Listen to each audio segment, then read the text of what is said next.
जितने भी लोग बैसारन वैली में थे और जो 25 भारतीय मारे गए, उनके लिए कोई सुरक्षा नहीं थी, कोई सुरक्षा नहीं थी। आप कितनी भी ऑपरेशन कर डालें, आप इस सच्चाई के पीछे छुप नहीं सकते, इसे नकार नहीं सकते। आपने उनको सुरक्षित नहीं किया, लेकिन इस सवाल का जवाब नहीं दिया कि ये सीज फायर हुआ क्यों, ये जंग रुका क्यों, और तब क्यों रुका जब दुश्मन के पास कोई चारा नहीं था हमारे श्रेय में आने के बजाय। क्यों रुका ये जंग, इसका जवाब नहीं दिया। एक जवाबदेही थी इस देश की जनता के प्रति, इस देश की धरती के प्रति।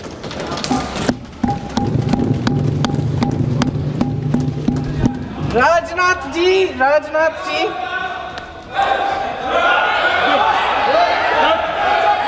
इस ऑपरेशन का सिंदूर का क्रेडिट, उसका श्रेय तो हमारे प्रधानमंत्री जी चाहते हैं। सही भी है, ठीक है, सही है, श्रेय ले। ओलंपिक्स में हमारा मेडल आता है, उसका भी श्रेय लेते हैं कि इस पूरे समय जब 1 घंटे के लिए चुन कर भारतीय नागरिकों को मारा जा रहा था, इस पूरे समय उसे एक सुरक्षाकर्मी नहीं दिखा, एक सैनिक नहीं दिखा। தெறிக்கவிடும் காரம் நிறம் சுவையை தருகிறது। ஆச்சி மிளகாய் தூள் தெறிக்கவிடும் காரம் நிறம் சுவை। जो हमारे देश के रेगिस्तानों में, हमारे देश के घने जंगलों में, बर्फीले पहाड़ियों पे हमारी देश की रक्षा करते हैं, जो हर पल देश के लिए अपनी जान देने के लिए तैयार रहते हैं। 1948 से लेकर अब तक, जब से पाकिस्तानी रेडर्स ने कश्मीर पे हमला किया, तब से लेकर अब तक हमारे देश की अखंडता की रक्षा करने में उनका बड़ा योगदान है। हमारी आज़ादी अहिंसा के आंदोलन से हासिल हुई, लेकिन जैसे मैंने कहा, उसको कायम रखने के लिए हमारी सेना का बहुत बड़ा योगदान है। अध्यक्ष महोदय, कल मैं सदन में बैठी हुई सबके भाषण सुन रही थी। आदरणीय रक्षा मंत्री महोदय ने बोला, सत्ता पक्ष के कई मंत्रियों ने बोला। 1 घंटे का रक्षा मंत्री जी का लंबा भाषण था। सुनते सुनते एक बात मुझे बहुत खटक रही थी। उसके बाद जब दूसरे भाषण भी सुने आपके सत्ता पक्ष के, तब भी ये बात बार बार मेरे मन में आ रही थी कि सारी बातें कर ली, ऑपरेशन सिंदूर की बात कर ली, आतंकवाद की बात कर ली, देश की रक्षा की बात कर ली, इतिहास का पाठ भी पढ़ा दिया, लेकिन एक बात छूट गई। उस दिन 22 अप्रैल 2025 को जब 26 देशवासियों को अपने परिवार के सदस्यों के सामने खुलेआम मारा गया, तो ये हमला कैसे हुआ, क्यों हुआ?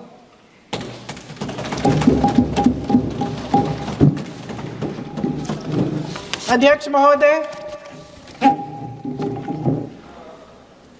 ये लोग बैसारन वैली में, पहलगाम के पास कश्मीर में क्या कर रहे थे?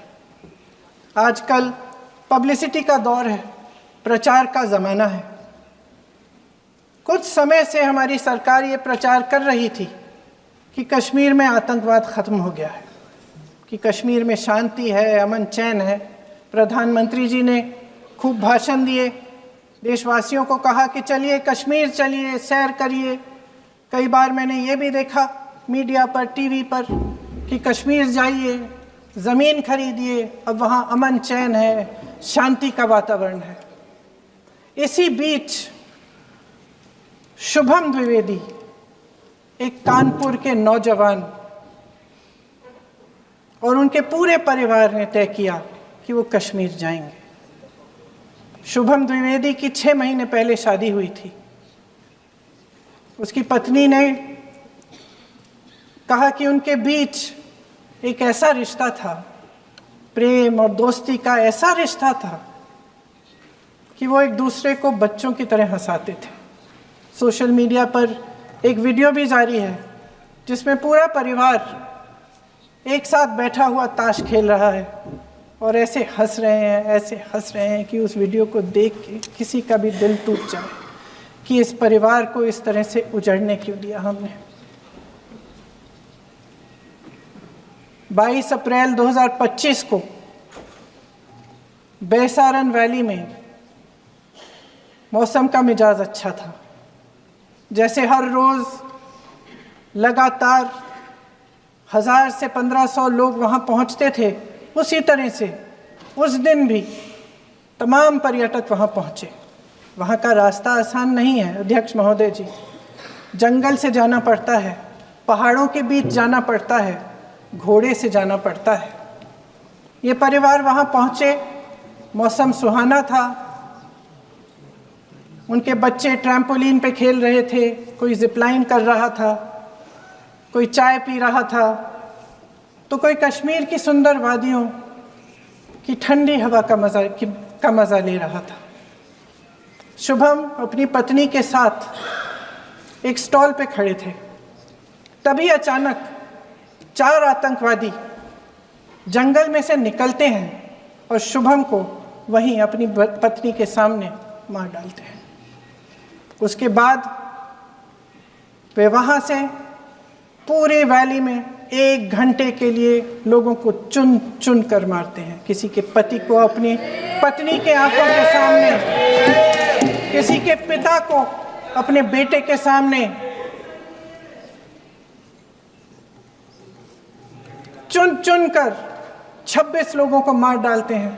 शुभम की पत्नी घबराकर वहां से भागने की कोशिश करती है, अपनी जान बचाने के लिए जंगल की तरफ दौड़ती है। वहां पता चलता है कि तमाम लोग जंगल की तरफ दौड़े हैं और अपनी जान बचाने की कोशिश कर रहे हैं।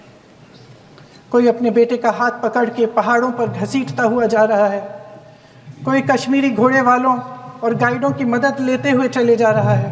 कोई रास्ता नहीं है, कोई तरीका नहीं है, लेकिन किसी न किसी तरह से शुभम की पत्नी के शब्दों में किसी ऐसी शक्ति ने हमको बचा कर रखा कि हमें किसी न किसी तरह से हम अकेले नीचे पहुंचे। और मैं उनके लफ्ज पढ़ना चाहती हूँ,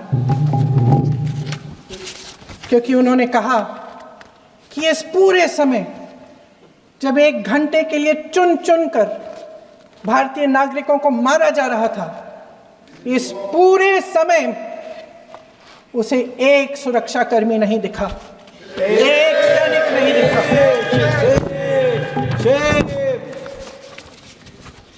शुभम की पत्नी ने कहा, कोट, मैंने अपनी दुनिया को खत्म होते हुए देखा। अपनी आंखों के सामने एक सिक्योरिटी गार्ड नहीं था। मैं ये कह सकती हूँ कि देश ने, सरकार ने हमें वहां पे अनाथ छोड़ दिया था। सिक्योरिटी क्यों नहीं थी वहां पे एक सैनिक क्यों नहीं दिखा? क्या सरकार को मालूम नहीं था कि यहाँ रोज 1000 से 1500 पर्यटक जाते हैं? क्या सरकार को मालूम नहीं था कि यहाँ के को पहुंचने के लिए जंगल के रास्ते से जाना पड़ता है? अगर कुछ हो जाएगा तो लोग वहां से निकल नहीं पाएंगे। एक चिकित्सा का इंतजाम नहीं था, फर्स्ट एड का इंतजाम नहीं था, कोई इंतजाम नहीं था, ना सुरक्षा का ना फर्स्ट एड का। इन लोगों को भगवान भरोसे छोड़ दिया गया। ये लोग वहां पे इस सरकार के भरोसे गए और इस सरकार ने उन्हें भगवान भरोसे छोड़ दिया।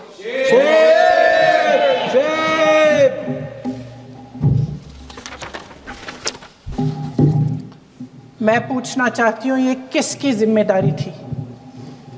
इस देश के नागरिकों की सुरक्षा की जिम्मेदारी किसकी है? क्या इस देश के प्रधानमंत्री की नहीं है? क्या इस देश के गृह मंत्री की नहीं है? क्या इस देश के रक्षा मंत्री की नहीं है? क्या एनएसए की नहीं है? अध्यक्ष महोदय, पहलगाम हमले से सिर्फ 2 हफ्ते पहले हमारे गृह मंत्री महोदय जी कश्मीर गए थे। किस लिए गए थे? जो सुरक्षा की व्यवस्था है इसको देखने के लिए गए थे, इसको रिव्यू करने के लिए गए थे, और उन्होंने वहां कहा कि आतंकवाद पर विजय प्राप्त हुई है। ये 2 हफ्ते पहले है।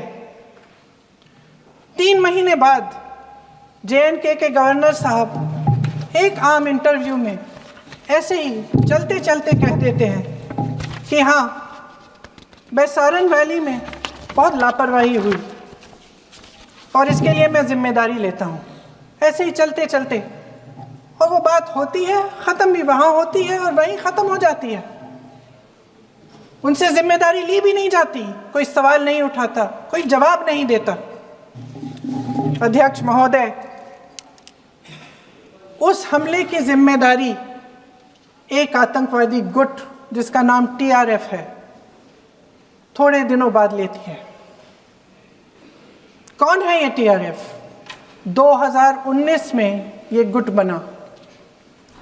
2020 में इसने कश्मीर में आतंकवाद का काम शुरू कर दिया, और 2020 अप्रैल 2020 से लेकर 22 अप्रैल 2025 तक इन्होंने 25 आतंकवादी हमले किए। गृह मंत्री महोदय ने जब UPA सरकार के समय के आतंकवादी हमले गिने तो लगभग 25 गिनवाए थे अभी अपने भाषण में। इस गुट ने कश्मीर में 25 हमले 2020 और 2025 के अंदर एक पूरी लिस्ट है इन हमलों की। मेरे पास इतना समय नहीं है इसलिए मैं एक एक को नहीं पढ़ना चाहती, लेकिन मैं इतना कहूँगी कि इनमें रियासी का हमला भी था 2024 का, जिसमें 9 लोग मारे गए और 41 लोग घायल हुए। कुल मिलाकर 2020 से लेकर 22 अप्रैल 2025 तक TRF ने 41 सेना और सुरक्षा कर्मियों की हत्या की, 27 सिविलियन की हत्या की और 54 लोगों को घायल किया था। भारत सरकार ने TRF को आतंकवादी संगठन का दर्जा कब दिया? 2020 में दिया, 2021 में दिया, 2022 में दिया, 2023 में दिया। 3 साल बाद, 3 सालों के लिए ये आतंकवादी गतिविधियां कर रहे हैं और आप इनको आतंकवादी संगठन तब कहते हैं 2023 में। इसकी क्या वजह थी? ये सब सरकार के संज्ञान में था, और आप मुझे बताना चाहते हैं, सत्ता पक्ष के नेता बताना चाहते हैं कि ये सब आपके संज्ञान में था, लेकिन कोई भी एक ऐसी एजेंसी नहीं है हमारी सरकार की जिसको पता चला कि ऐसा हमला, ऐसा भयानक हमला होने जा रहा है हमारे देश में, कि पाकिस्तान में बैठे हुए इस हमले की योजना बन रही है कि हम भारत जाके हैवानियत करेंगे, 26 लोगों को मार डालेंगे, और हमें पता ही नहीं है। क्या ये हमारी एजेंसियों की विफलता है कि नहीं है? ये बहुत बड़ी विफलता है, ये बहुत बड़ी विफलता है। जानते थे कि ये गुट है, जानते थे कि 5 सालों से ये आतंकवादी हमले कर रहा है, अध्यापकों को मारा, आर्मी के बड़े बड़े अफसरों को मारा, आम जनता को मार डाला, पुलिस वालों को मार डाला, और आप इन पे निगरानी नहीं रख रहे थे। और ये जो एजेंसियां हैं इनकी जिम्मेदारी कौन लेगा? क्या IB चीफ ने अपना इस्तीफा दिया? क्या किसी ने इस्तीफा दिया? गृह मंत्री जी के कार्य क्षेत्र में आता है इंटेलिजेंस ब्यूरो। क्या गृह मंत्री जी ने इस्तीफा दिया? इस्तीफा छोड़िए, जिम्मेदारी ली।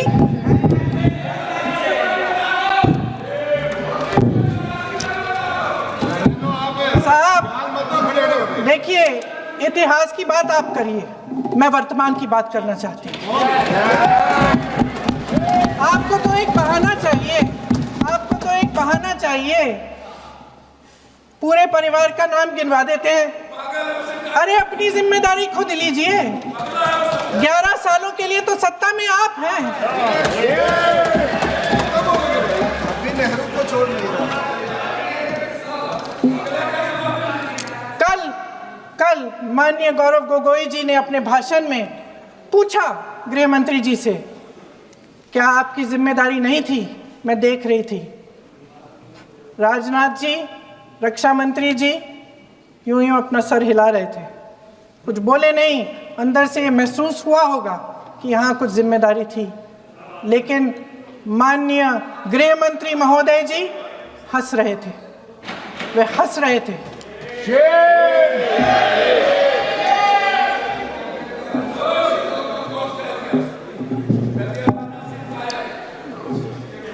अध्यक्ष महोदय, कल सत्ता पक्ष और आज भी सत्ता पक्ष के नेताओं ने 2008 के मुंबई के हमलों का जिक्र किया, बार बार कहा कि मनमोहन सिंह जी की सरकार ने कुछ नहीं किया।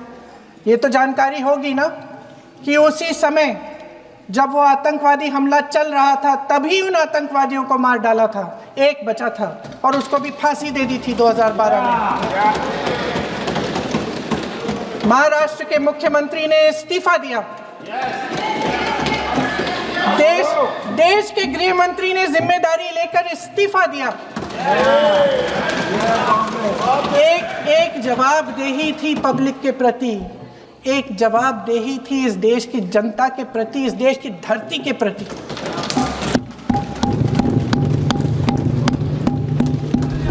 राजनाथ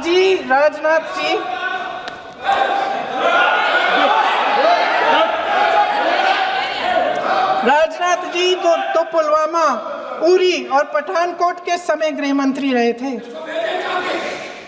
आज वे रक्षा मंत्री हैं और हमारे गृह मंत्री महोदय श्री अमित शाह जी के नाक के नीचे पूरा मणिपुर जल गया, दिल्ली में दंगे हुए, पहलगाम में हमला हुआ और आज भी वे उसी पद पर बैठे हैं। क्यों?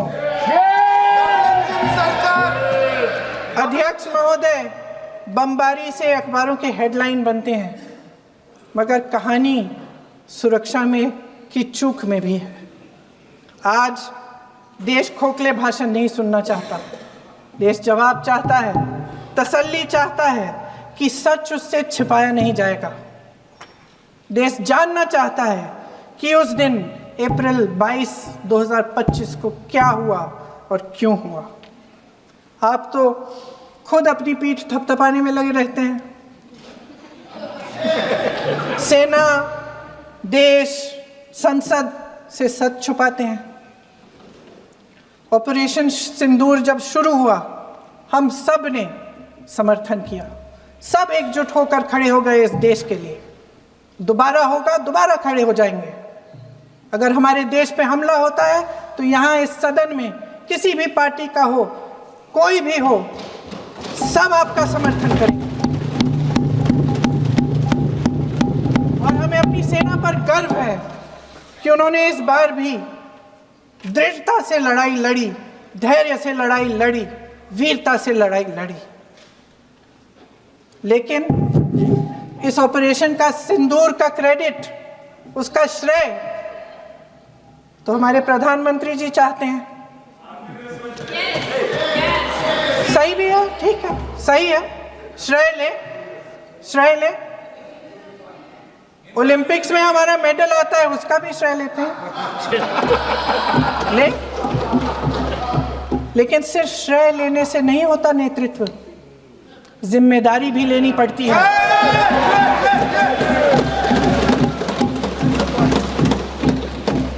देश के इतिहास में ये पहली बार हुआ, देश के इतिहास में ये पहली बार हुआ कि जंग होते होते ही रुक गई है जी। और इस रुकावट का ऐलान हमारी सरकार, हमारी सेना नहीं करती, अमेरिका के प्रेसिडेंट करते हैं, अमेरिका के राष्ट्रपति करते हैं।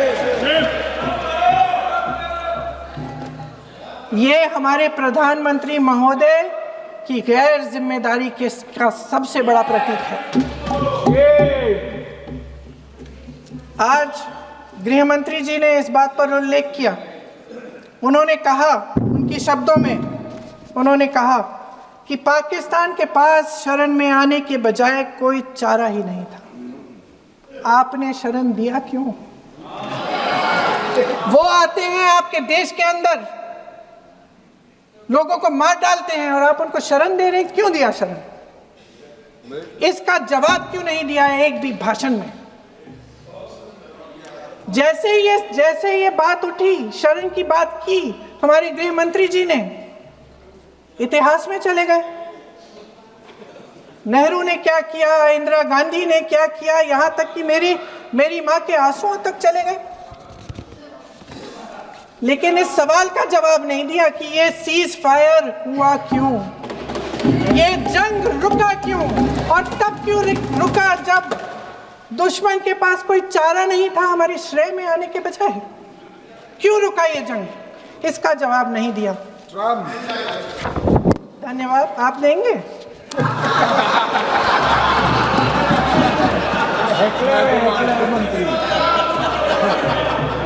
देना भाई देना, आपको टाइम मिलेगा तो।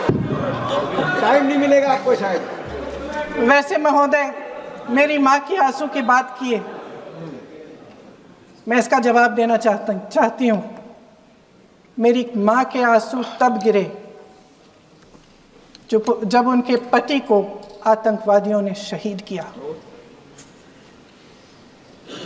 जब वे मात्र 44 साल की थी। और आज अगर मैं इस सदन में खड़ी हूं और उन 26 लोगों की बात कर रही हूं, मैं इसलिए कर रही हूं क्योंकि मैं उनका दर्द जानती हूं, महसूस करती हूं।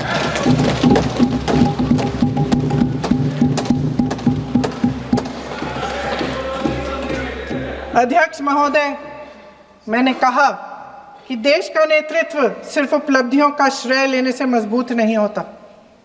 सफलता और विफलता दोनों की जिम्मेदारी लेने से बुलंद होता है।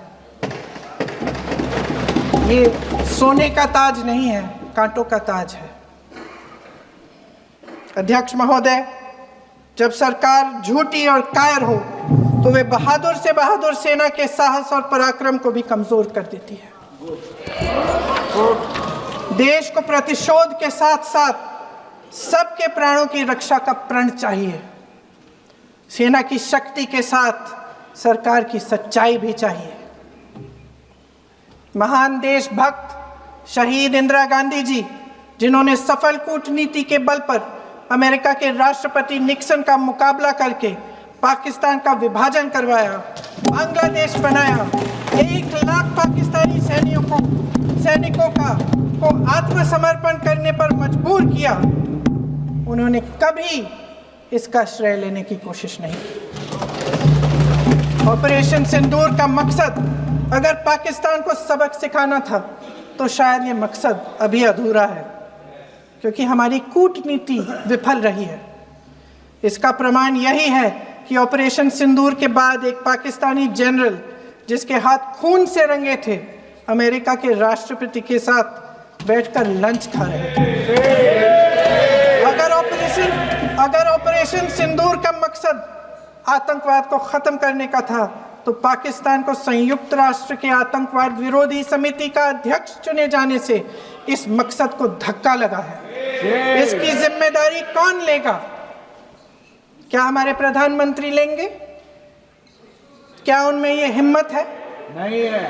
अगर इस ऑपरेशन के दौरान हमारे जहाजों का नुकसान नहीं हुआ तो सदन में इसे साफ साफ कहने से क्या डर है? क्यों नहीं कहा है? कल भी रक्षा मंत्री जी ने कहा कि हमारे इंफ्रास्ट्रक्चर का नुकसान नहीं हुआ, तो जहाज़ों के बारे में भी बता दें, साफ साफ बता दें। क्या हर्ज है? सच्चाई तो है। सवालों से बचने के लिए ये सरकार हमेशा प्रयास करती है। इसकी राजनीतिक कायरता बेमिसाल है। देशवासियों के प्रति जवाबदेही का एहसास ही नहीं है। सच्चाई ये है कि इनके दिल में जनता के लिए कोई जगह नहीं है। सब राजनीति है, सब पीआर है, सब प्रचार है, सब पब्लिसिटी है। देश की जनता के लिए आपके हृदय में कुछ नहीं रहा। बहुत समय हो गया है आप इस प्रचार में ही लिप्त हैं, जनता को देख नहीं पा रहे हैं। जी मानिए। जो पहलगाम में हुआ, खत्म करती हूँ, जो पहलगाम में हुआ उससे हर एक देशवासी के दिल पे चोट पहुंची है। हिमांशी नारवाल की गुहार ने हम सबको शर्मिंदा किया है। इसीलिए मैं आज यहाँ खड़े हुए एक आखिरी बात करना चाहती हूँ।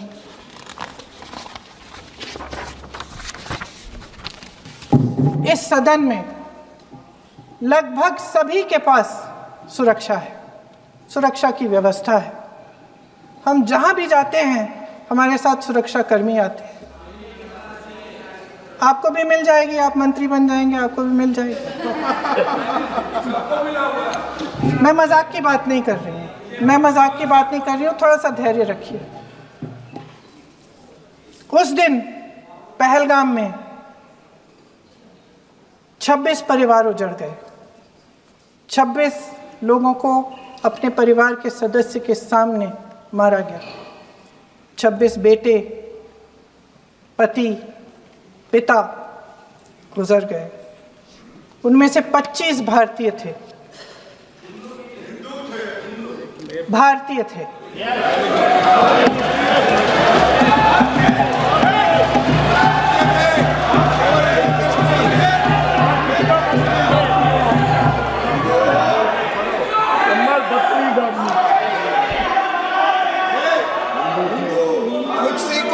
जितने भी लोग बैसारन वैली में थे और जो 25 भारतीय मारे गए, उनके लिए कोई सुरक्षा नहीं थी। आप कितनी भी ऑपरेशन कर डालें, आप इस सच्चाई के पीछे छुप नहीं सकते, इसे नकार नहीं सकते। आपने उनको सुरक्षित नहीं किया। कोई शर्म नहीं है और ना कभी होगी। सुन लीजिए, सुबह भी मैं शिव मंत्र बोल के आई हूं। इनको क्या पता शिव मंत्र क्या है? शिव मंत्र खत्म कर लूं अपना भाषण। शिव मंत्र मैं एक बार उन 25 भारतीयों के मैं एक बार उन 25 भारतीयों के नाम इस सदन में पढ़ना चाहती हूं, ताकि यहां बैठे हर सदस्य को यह एहसास हो कि वे भी हमारी तरह इंसान थे, किसी राजनीतिक बिसात के मोहरे नहीं थे। वे भी इस देश के बेटे थे, वे भी इस देश के शहीद हैं। उनके परिजनों के प्रति हम सब की जवाबदेही बनती है। उन्हें सच्चाई जानने का हक है। समीर गुहा भारतीय, बिट्टन अधिकारी, मनीष रंजन, हेमंत सुहास जोशी, विनय नारवाल, सुशील नथनियल, अतुल श्रीकांत मोने, सैयद आदिल हुसैन शाह, नीरज वानी, एन रामचंद्रन, संजय लक्ष्मण लेले, मानिए प्लीज, दिनेश अग्रवाल, दिलीप दिल से, कुमार सतपति, JS चंद्रमौली। अब आप बोलिए, अब आराम से। JS चंद्रमौली, यतीश परमार, S मधुसूदन राव, सदस्य नारेबाजी का सदन नहीं है। शैलेश कलाटिया, ये तरीका ठीक नहीं है आपका। मंजुनाथ राव, कौस्तभ गणबोते, शुभम द्विवेदी। जय हिंद।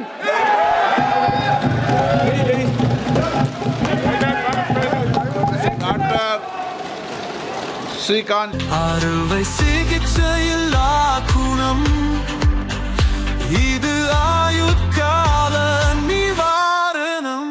Dr. Sri Verma's